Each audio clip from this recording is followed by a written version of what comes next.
Okay, so then the chapter's name is Government Budget and the Economy. So before that, in the introductory part, it is given what do you mean by a mixed economy? Can anyone tell what do you mean by a mixed economy? Anyone? What do you mean by a mixed economy? This you might have learned in the last year. What is a mixed economy? Tomlin, can you tell? Mixed economy. Ma'am, It's not audible. where there is government Hmm.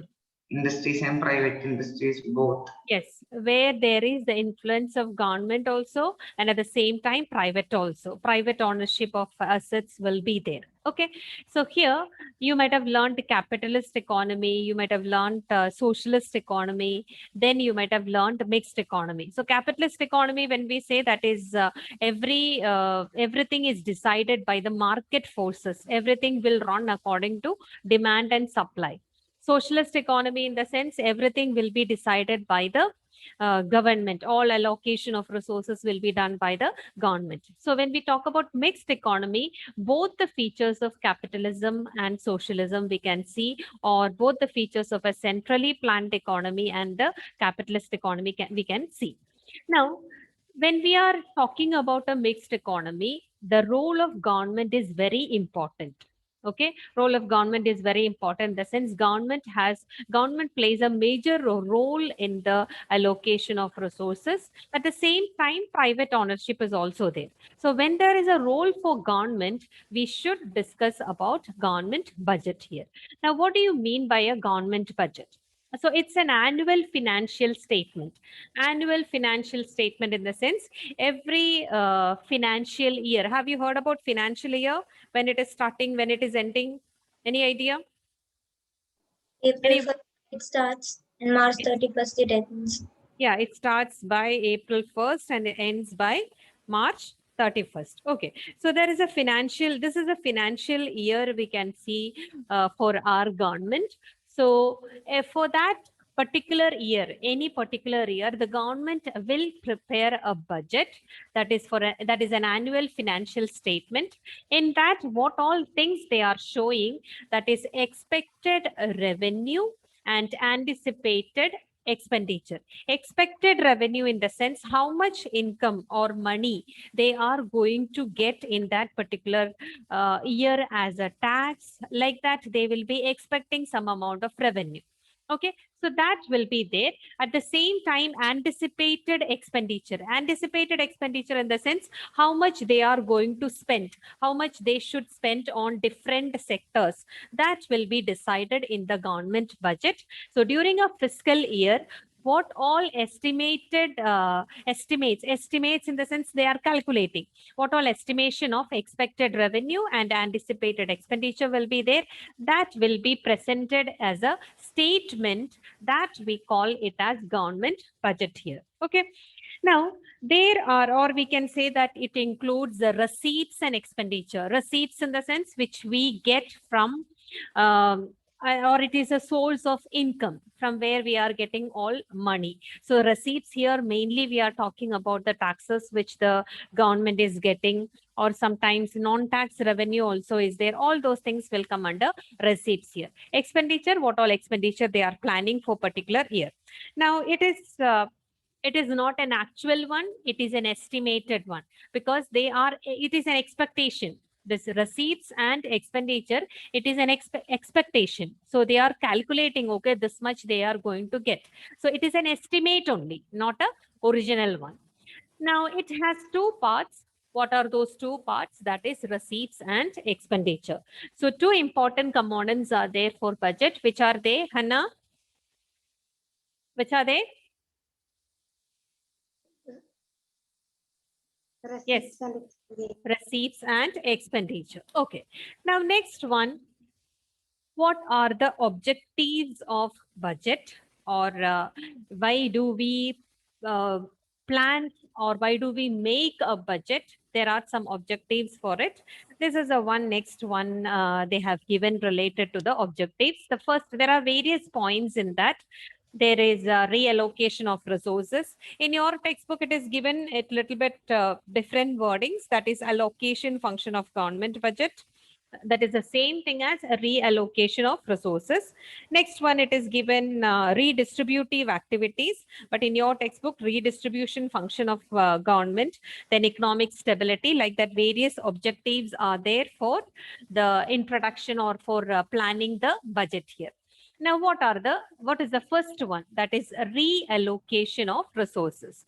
So private enterprises are there. They always, we can see that they allocate resources in those areas where the profit is very high. What do you mean by this? Private enterprise, they always desire to allocate resources in those areas where profit is very, very high. Karthik, what do you mean by that? Ma'am, private industries mainly use their resources where they get more profits rather than using their resources on less earning industries. In the sense, rather than using those resources for the welfare of the people. Okay, so you can take it in that manner. Private enterprises always will be investing money on those industries or those business where they can get high profit. That is their main aim. There is no thinking of welfare or anything for the private industries. So what happens here? There will be some production area where it does not promote social welfare. Example is given, that is production of alcohol. People, they are interested in the production of alcohol because they get a lot of profit here. Okay, or they can earn more and more profit. But here you can see that doesn't promote any social welfare. So why I'm telling all these points, because government will reallocate the resources, or government will allocate the resources in such a manner that will promote the social welfare. Okay, next one. So through its budgetary policy, what the government is doing, it directs the allocation of resources in such a manner that there will be balance between the goals of profit maximization and social welfare. So government, when they are investing on any business or on any industries, they will not see only the profit. They will take into consideration the social welfare of the people also, or the welfare of society also will be taken into consideration. So this you can see these 3 points. More points are there that I'll discuss you. So here, third point, in the budgetary policy of the government, how the government is going to allocate the resources in such a manner that there is balance between goals of profit maximization and at the same time the welfare of the people. Okay, or social welfare or society's welfare, they will be taking into consideration. Next one, production of goods which are injurious to the health. Yeah. Can I ask now? Yeah, sure. According to the second point, but in Kerala itself, the government is the one who is providing alcohol. So what does that mean? What is the Like, need? for example, in Kerala, the government itself is promoting alcohol business stuff. Government is not promoting alcohol. That is why they keep a lot of taxes. It's not only in Kerala, everywhere it's like that. They are keeping a lot of taxes. Why they keep taxes here? Why do they keep taxes? To increase that the value. people would buy less. Is it increasing the revenue for government? Do you think that? Then why don't People would buy less product. Yeah, people would buy less products. See, we cannot, they will not, it's not that people, they have the freedom to you consume alcohol also, but at the same time, government cannot put an end to that. Okay, then all will talk about freedom of people and all those things that we cannot do. So to reduce the consumption of alcohol only, they are keeping high taxes on it. And they are not keeping high tax on rice or wheat or anything like that. Okay, so all over India, it's not only Kerala, everywhere it is like that. They keep high tax on alcohol or cigarettes or anything, so that the people should reduce the consumption. But how the people are acting, that is quite different, because how the people should behave, that is different, because sometimes you know that there are people who will not spend even money on even rice. Instead of that, they may spend money on alcohol or anything. So that we have to control. It's not the government. Any government, if you take, they cannot do anything. So is it that can we stop the production of alcohol or liquor or cigarettes in the country? Is it possible? Yes or no? It's not possible. Okay, because then more problem will come. They will start talking about the freedom, and they will start telling that government is putting restrictions and all those things. So in middle way, they have to go. Oh, so that is why they put a suggestion like this, or keep high taxes on these kind of things, so that people reduce their consumption, which is really not much happening. That is another side effect. Okay. Now, next one. So production of those goods which are injurious, it is discouraged. Yeah, how we are discouraging that? Through heavy taxation. Government feels that if you keep high taxes, people may consume less. There is a chance for that. If there is no tax at all and it is freely available without any tax, you think of that situation, how it will be. So that should be controlled. That is why the people, government, they are keeping heavy taxation. Okay. Next one, on the other hand, what they do, production of socially useful goods. They are not keeping any taxes on that. At the same time, they are encouraging these kind of production by giving subsidies. So that the production of these goods should be improved, and it should be increased, and that should be available to the people. Okay, so here the next point, allocation of resources, what the government is doing, socially useful products, they will not keep much taxes and all. At the same time, they will be providing subsidies to them, so that the production of these goods should be increased. At the same time, some products are there which are harmful for the society, so they keep high taxation, so people should reduce its consumption. Okay. Now, it's not that they are not getting revenue from these taxes. They are getting good revenue. It's through that taxes on what do you say, alcohol, a cigarette, or whatever it is. They are getting a good revenue, but at the same time, they are aiming what people should reduce the consumption. Next one, the government should reallocate the resources in such a manner, or it should promote the social and economic consideration. Why we say that sometimes market fails to work properly. Market forces means what here? What do you mean by market forces? Or free market means what here? What is it, free market? The main role will be of the demand and supply. Main role will be of demand and supply. So you know that according to the demand and supply, the prices will be fixed. Sometimes what happens, when we allow this free play of this demand and supply, sometimes the prices will go very high. Okay, so during that time, it is that time you can see the role of government. The government should play some or take some decisions, so that we should not allow these market forces to decide the prices and all. Otherwise, it will harm the society. So the government will start allocating the resources or reallocating the resources. For example, if the prices of rice is going very, very high according to the demand and supply, you can see that there the government will start providing the rice at a less price to the people, so that they can bring the prices to a normal level. Okay, so that's what, when we allow the market, free market to play, what will happen? There is a chance that it will create imbalance in the society. So during that situation, what the government will do, they will reallocate the resources in a proper manner, so that this any problem, any instability in the economy will be controlled here. So these are the important points that comes under allocation of resources. What are those? Once more.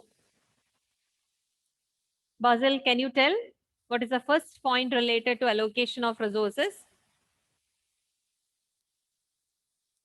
Basil, are you there? Yeah, what is the first point related to the allocation of resources? Private enterprise will decide to allocate resources What is that? to those areas of production where profits are high. Profits are very high. So,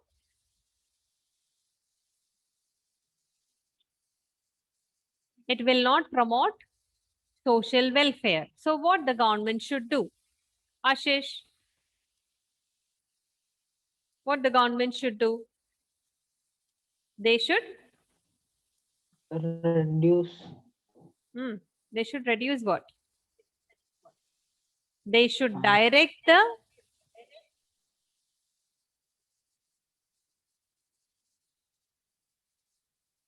Sneha. They should direct the allocation of resources Hmm. in such a way that there's a balance between goal of profit and social Social welfare. welfare. Elvina, what is the next point? The production of goods like the which is not good for the social, they will increase the taxes so that people would not have highly consumption on that. On that. Okay, Grishma.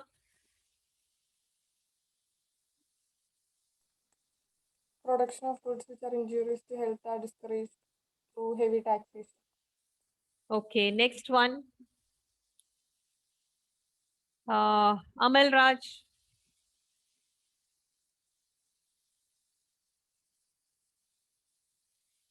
Amal Raj.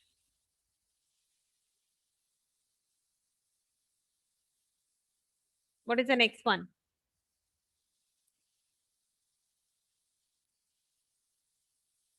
Amal. What is the last one? Please unmute and talk. Finally, government has to relocate the resources in accordance to social and economic consideration in case the free market fails to do or does not in Does so inefficiently. When the free market cannot play properly, the government should play an important role. Okay. Now, next one, I'm just taking your textbook. There they have given examples for public goods and private goods. Okay. So here, government provides some important goods for the consumption for the people, or sometimes they provide some facilities to the people. So that we call it as public goods.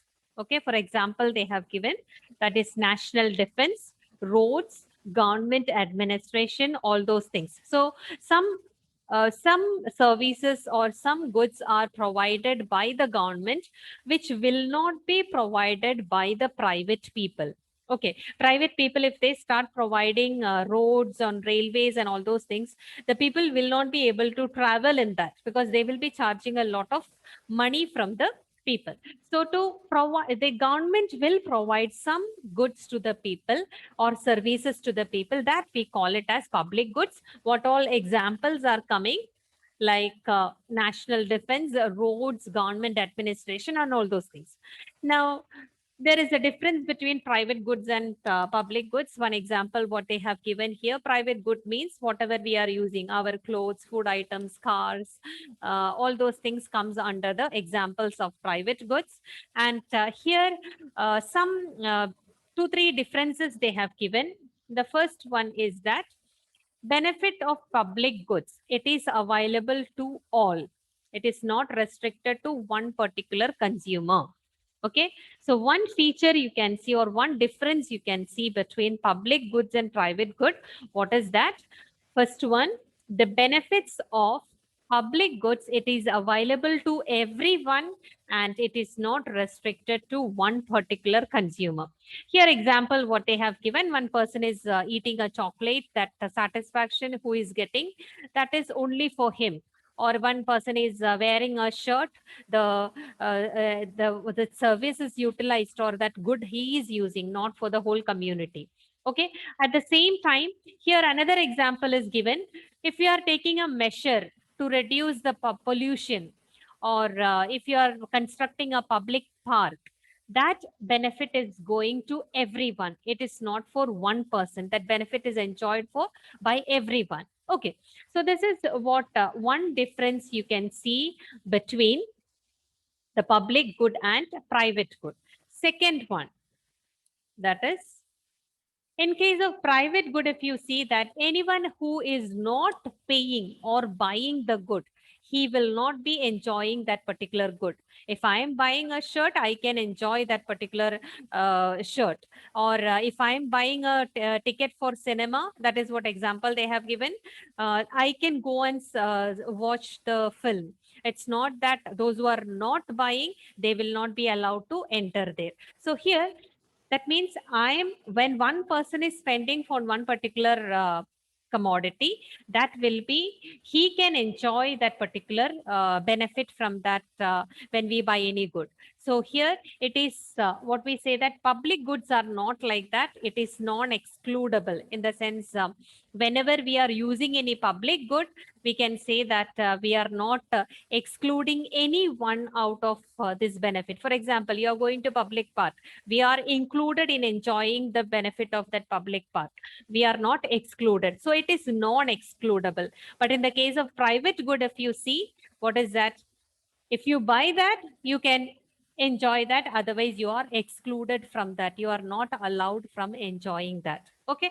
So these are the two examples you can see related to differences you can see related to public goods and private good. Here, one more thing you can see related to the public good. Those who are enjoying the public good, we are the free riders, because it's not necessary that you might have spent some money for that, enjoying that particular commodity here. Now, one more thing they have given, difference between public provision and public production. Now, what do you mean by public provision? Provision in the sense, it is financed through the budget and can be used without any direct payment. So here it is not public provision in the sense, something the government is providing that is financed through the budget, but it is not necessary that you are paying for it. Okay. Public good means what? It is produced by the government or the public sector. So here, when goods are directly produced by the government, it is called public production. So here, one difference, public provision means it can be produced in government sector or private sector, but if it is provided freely without any payment, if the government is providing like that, that comes under public provision. But there are some goods which is produced by the government, that we call it as public good. Got it? Public production. Okay. Pavitra, can you tell me the differences between private goods and public goods? Pavitra. Public goods need to be provided by the government. Public goods need to be provided by the government.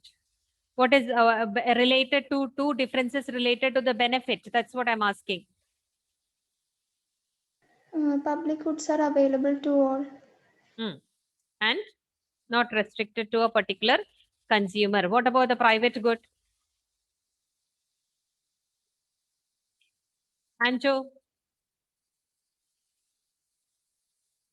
what about the benefit of private good? Anjo. Private goods, anyone who does not pay for the goods can be excluded from enjoying the benefits. It is restricted to a particular consumer. Okay, one consumer. Say here, one more term it's given here, rivalrous. Rivalrous in the sense what? One person is consuming anything. So, see, things are available in the market. So, when I'm going and buying one chocolate, that is only for me.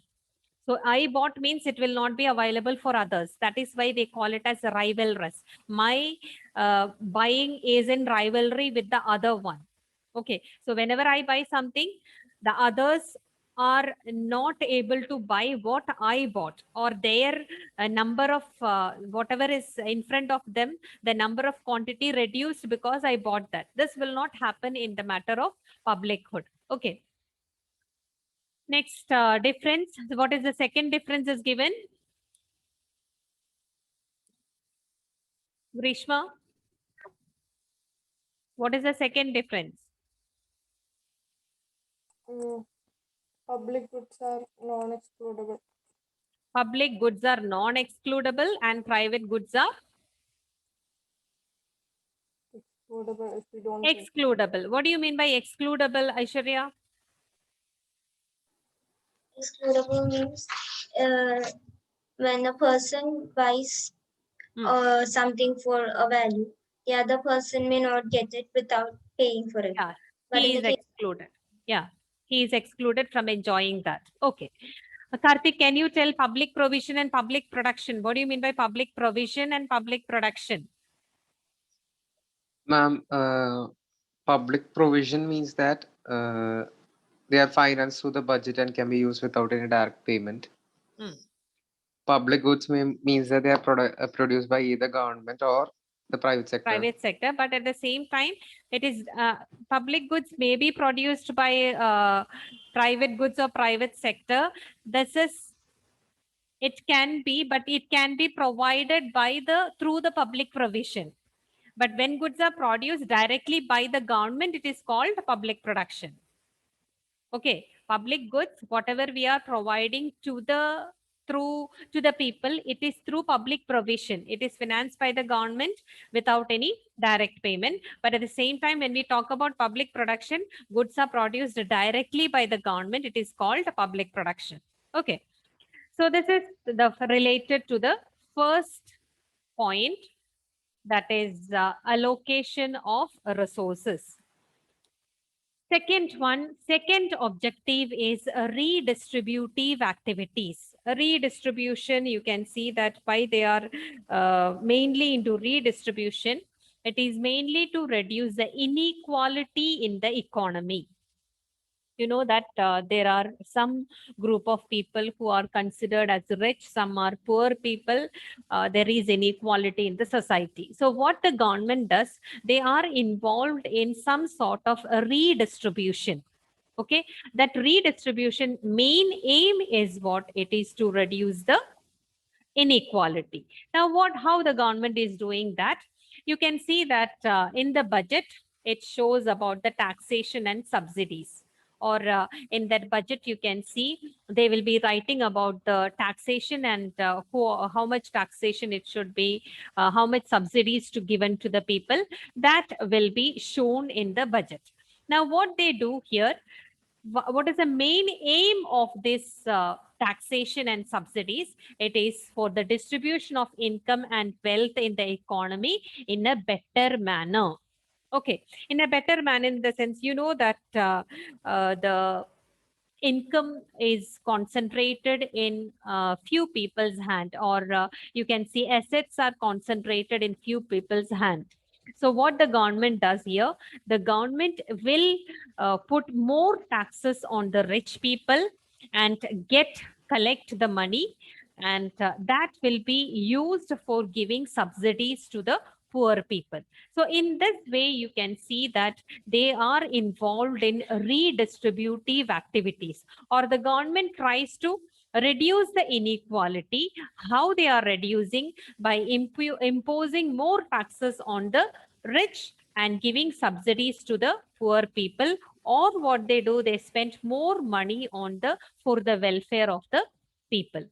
So this is one way you can see that the government is involved in the redistribution.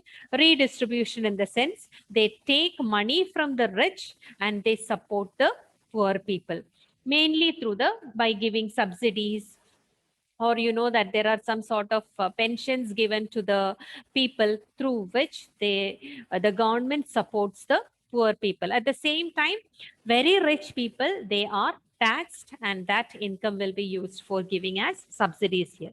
So here you can see it includes what all things: You can see it includes even the taxation and subsidies, how they are using this taxation and subsidies, why they are using to improve the distribution of income and wealth in the economy. Improve the distribution of income and wealth in the sense they wanted to reduce inequality in the society. Government, how they reduce the inequality? By imposing taxes on the rich and by giving subsidies to the poor people, or they spent more and more money for the welfare of the people. So this way, the government will try to be involved in the redistribution activities. Okay. Did you finish this? You can just note down the point, how, what all it contains in a budget. You can see it's a comprehensive exercise on the taxation and subsidies. It involves, or it is a written statement. In that we can see the taxation and subsidies. For what purpose they are using this? For the distribution of income and wealth. How are they doing that? To reduce the inequality. How they do? By imposing taxes on the rich and by giving subsidies to the poor people, or by spending more and more money for the welfare of the poor people.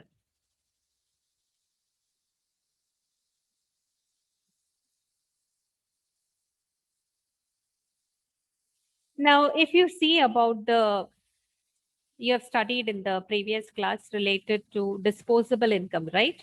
What is that in disposable income, Aparna? Personal disposable income. Hmm?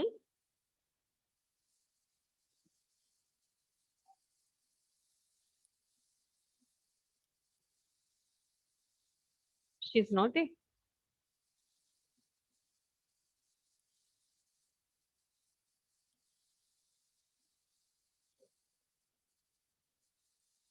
Sharath, can you tell what do you mean by personal disposable income? The income that people spend on goods and services. Income that's spent on goods and services. Okay. Little more clarification. Karthik, can you give? Personal disposable income. It is an amount of money that a person can spend or save.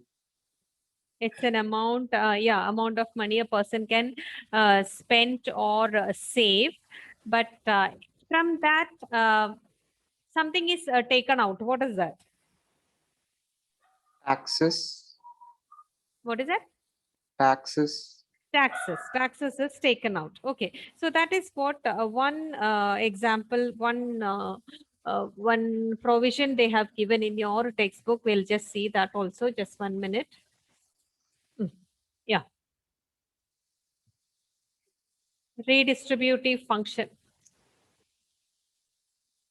Redistributive function of the government budget. There you can see that you have learned that related to private income and public income. Private income in the sense it is the income earned by the households mainly, that is private income, and government's income we call it as public income. Okay. Now, how are we getting this personal income? Personal disposable income. From the personal income, we reduce the taxes, then we get the personal disposable income. Okay, so government sector is the one who is affecting the personal disposable income. In the sense, what they do actually, they collect taxes from the people. Sometimes the personal income will be increased also. How? By making transfers. Okay, so here two things I told you. How the government sector is affecting the personal disposable income. How it is affecting? By making transfers and by collecting taxes. By making transfers, the personal income will be increased or decreased?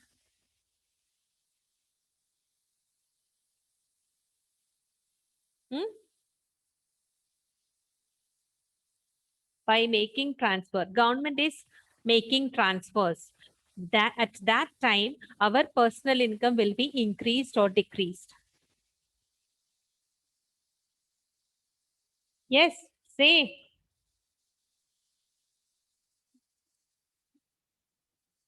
I should call out. Then only you tell. You will be telling.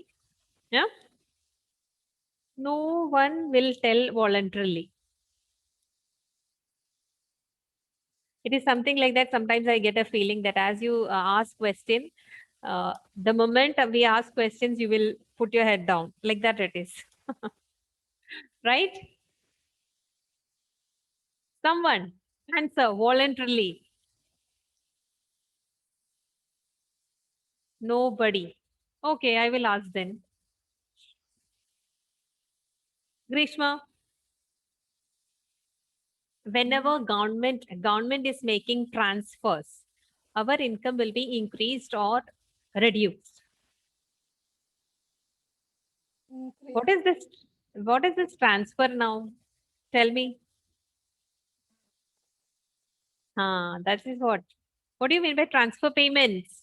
That is what transfer payment. What is that? Government makes transfers. Sneha, do you know what is transfer payment? No. Aishwarya, The payments that the government give, like pensions. example you tell. Yeah, one example you can say old age pension. Okay, it's a transfer payment we can say. So that transfer payment, for some, it will be increasing in the sense, you know, that whom we are giving old age pension, those who are very poor or those who are not earning much. Okay, so for them, what will happen? The income will increase. But what happens when they collect taxes? The income will be reduced. So here you can see the rich people will be taxed and poor people will be getting transfers in the sense transfer payments. Through this we can see that income is redistributed, or government is redistributing the income in a fair manner. That function we call it as redistributive function or redistribution function. Okay, so here this is how the government is doing. One simple example they have given in your textbook, how they are doing the redistribution. You can see that. What do you mean by personal disposable income?